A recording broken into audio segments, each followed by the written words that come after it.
Uma coisa que eu lembro conforme eu fui envelhecendo, conhecendo amigos, experimentando coisas, ouvindo amigos que tomaram coisas, sempre teve um certo medo da ayahuasca, assim. Eu sempre ouvi amigos falando, tipo, ó, isso daí você não toma, senão você não volta, viu? Senão você não... É famoso de lei, assim. E a gente também teve toda aquela polêmica das mortes ligada, acho que teve uma morte Sim, famosa ligada ao sim, sim. ayahuasca também. Existe algum risco? Quais são os riscos? O que explica essas mortes que tiveram ligadas à ayahuasca? Acho que teve uma mais recente agora também. É, existe algum perigo Não. no uso?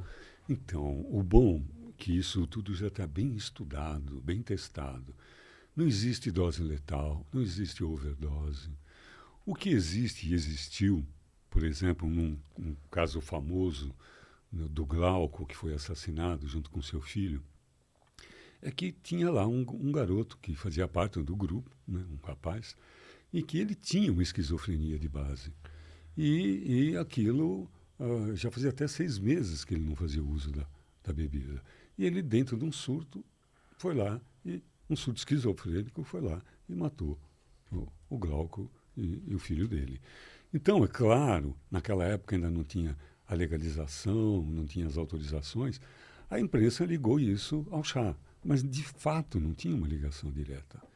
Então, o que a gente estuda das medicinas psicodélicas como um todo, primeiro que isso tem a ver com uma campanha antiga de demonização dos anos 70 do governo americano, Richard Nixon, de demonização dos psicodélicos com essa história. O cara viaja e não volta mais.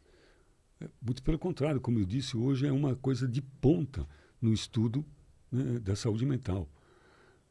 Para cura, usando para cura. Mas ficou-se, por uma conveniência política da época, o LSD vazou dos laboratórios, foi para a comunidade da juventude americana, depois para o mundo.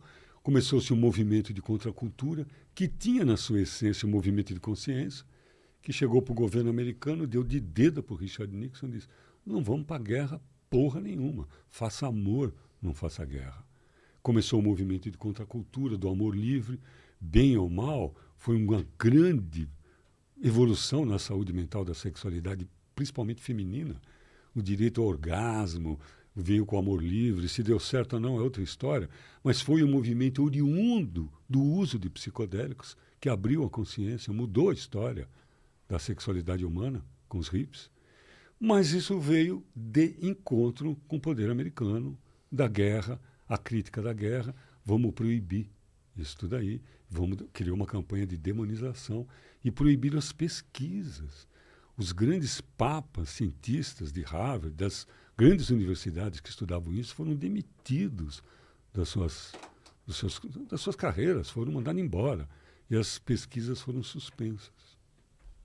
E como é que um psicodélico, e aí, de novo, para um completo ignorante no assunto, ele pode ajudar a gente medicinalmente? Cara, essa pergunta você se admitiu como leigo, mas ela é de alta especialidade, porque ela é muito importante. Como é que funciona isso? Eu vou dar um exemplo para você que também não é meu. Tá? Foi de um dos livros que eu li. Que vamos imaginar, por exemplo, um escultor que fez uma escultura em pedra, pá, com buril, com martelo. Quando ele terminou, de repente aquilo não ficou bom. Ele falou: porra, o nariz desse cara não ficou muito legal. Mas agora não tem como. Está feita a escultura.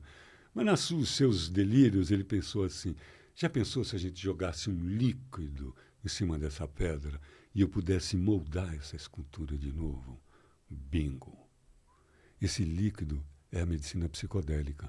Ela dá um status para o cérebro de neurogênese, neurônios, gênese, criando novos neurônios, e neuroplasticidade, os velhos neurônios criando novas sinapses, um novo olhar para uma nova realidade. E de um jeito, de um ambiente altamente endorfinado, altamente serotoninado, com altos níveis de serotonina, dando uma visão nova e amorosa sobre um aspecto. Então, através dessa neurogênese, esses estados expandidos de consciência, o cérebro fica nesse nível ele pode encontrar-se, por exemplo, com o sagrado. Vou te dar um exemplo muito comum. Uma pessoa, ou com ayahuasca, ou com uma dose dissociativa de psilocibina, de dentro para fora, tem um encontro com a força criadora. É muito comum, vinda desses estados, a pessoa relatar assim. A maneira mais comum, a maneira mais simples de eu dizer assim, eu tive no colo de Deus. Eu sei o que a pessoa está falando, porque eu já tive esses episódios. É uma sensação de integridade, de integração, de unidade com a força criadora, que é maravilhoso. Então imagine você, uma pessoa que já passou da fase de querer morrer. Ela já está naquela fase de pesquisar na internet como ela quer morrer. Já decidiu que ela vai se suicidar, ela só está planejando como. Ela passa por uma experiência dessa, que ela se sente no colo de Deus, que ela se sente empaticamente una com toda a criação, com tudo. Toda e qualquer ideia de autoextermínio, Edson, vai embora, instantaneamente, numa única experiência. Isso é fantástico. O poder terapêutico que tem essa substância é milagroso.